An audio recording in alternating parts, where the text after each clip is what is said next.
మీరు ఏం చేశారు? ఓకే, ఆయన చెప్తారు, ఇప్పుడు టీడీపీ నుంచి చెప్తారు. లక్ష్మణ్ రావు గారు, గురునాథం గారు నమస్తే. సో మొత్తం మేమే చేశామని చెప్తోంది వైసీపీ. సో ఇవాళ భోగాపురం ఎయిర్పోర్ట్ గేమ్ చేంజర్ అవుతోంది అంటున్నారు కదా.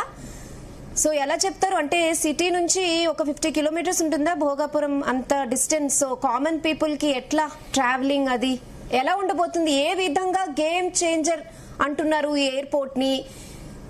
ఎలాంటి డెవలప్మెంట్, ఇంకా ఏం ఎక్స్పెక్ట్ చేయొచ్చు కామన్ పీపుల్?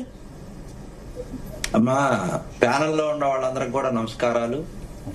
ఇవాళ ఉత్తరాంధ్ర కళలకు రెక్కలు వచ్చినాయి. గేమ్ చేంజర్ వికసిత్ భారత్ లో భాగంగా అసలు 5,641 కోట్ల రూపాయలతో మొట్టమొదటిసారిగా పూర్తిగా ప్రజలు రక్షితంగా ప్రజల కోసం ఒక సమగ్రమైనటువంటి ఎయిర్పోర్ట్ నిర్మించటం, అదేవిధంగా అక్కడ మొత్తం కూడా దానికి సంబంధించినటువంటి ఎకో సిస్టాన్ని డెవలప్ చేయటం, అక్కడ ఎంప్లాయ్మెంట్ జనరేట్ చేయటం. వీళ్ళు చెప్తున్నటువంటి కాకమ్మ కబుర్లు ఇప్పుడు చెప్పారు చూడండి వైఎస్ఆర్ పార్టీ వాళ్ళు, ఇవన్నీ కూడా అంటే వాళ్ళేం పర్మిషన్స్ తీసుకోలేదు, ల్యాండ్స్ కలెక్ట్ చేయలేదు, ఇవేం చేయలేదు అసలు వైసీపీ.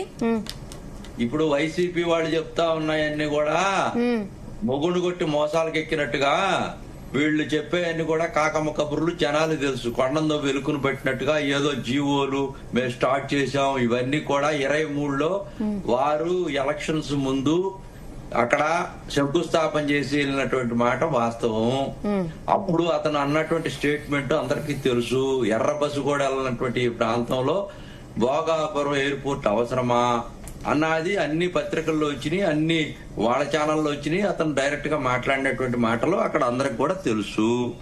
ఈ కార్గో సిస్టమ్ గాని గ్రీన్ ఫీల్డ్ గాని మొట్టమొదటిసారిగా ఇంత అత్యద్భుతంగా రామ్మోహన్ నాయుడు గారు ఎన్డీఏ గవర్నమెంట్ వచ్చిన తర్వాత ఏవియేషన్ మినిస్టర్ ఎవరైతే ఉన్నారో వారి యొక్క సహాయ సహకారాలతో మన స్టేట్ క్యాబినెట్, కేంద్ర క్యాబినెట్ లో ఉండటం వల్ల శరవేగంగా ఇన్ని వేల కోట్ల రూపాయలు జిఎంఆర్ గారు అందరు కలిసి కొలాబరేట్ చేసి దాన్ని నిర్మించటం, దాని ఆంతర్యంలో గొప్ప ఆంతర్యం ఉంది. ఇంకొకటి నేను చెప్తానమ్మా, వీళ్ళు చెప్తున్నారు కదా ఇప్పుడు దాకా వైఎస్ఆర్ వాళ్ళు, విజయవాడది చంద్రబాబు నాయుడు గారు ఇంటర్నేషనల్ ఎయిర్పోర్ట్ అధికారంలో ఉన్నప్పుడు కొబ్బరికాయ కొట్టింది చంద్రబాబు నాయుడు గారు.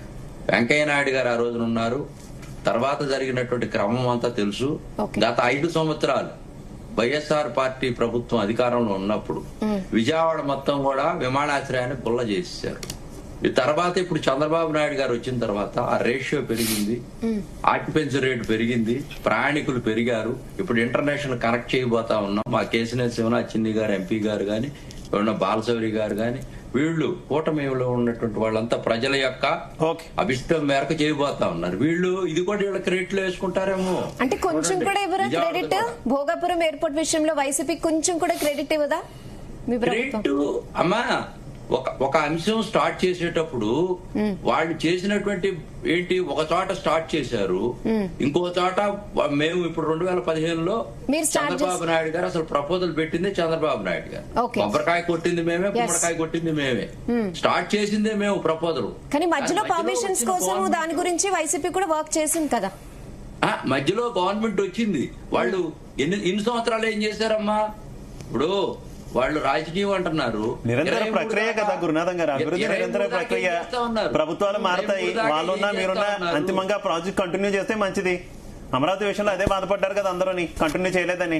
ఇప్పుడు ఇది కంటిన్యూ అయింది, సంతోషం, ప్రజలంతా హ్యాపీగా ఉన్నారు. రైట్, ఓకే, ఉండండి. ఏదో రెస్పాండ్ అవ్వాలనుకుంటున్నారు లక్ష్మణ్ రావు గారు, మీరు మాట్లాడిన దాని మీద అనుకుంటా. చెప్పండి లక్ష్మణ్ రావు గారు. ఎస్, ఒక్క నిమిషం అమ్మా. ఎందుకు లేట్ అయింది అన్నారు, మేము అదే చెప్తా ఉన్నా. 2023 వరకు కూడా శంకుస్థాపన చేయడానికి గల కారణాలు ఏంటంటే వాళ్ళు శంకుస్థాపన చేసి వెళ్ళిపోయారు, భూ సమీకరణ జరగలేదు, ఎన్ఓసీలు తేవాలి, పర్మిషన్ అన్ని వ్యవస్థల నుంచి తీసుకురావాలి. అన్ని మీరు తెచ్చారని చెప్పారు కదండి ఇప్పుడు వరకు, మరి అదంతా పట్టిదేనా? అన్ని చెప్పారు. అందుకనే 2019 నుంచి పర్మిషన్ తీసుకొచ్చాం. 2019 నుంచి 23 వరకు పర్మిషన్ తీసుకొచ్చి ఏమండి, మీరు చేతల మనుషులు అయితే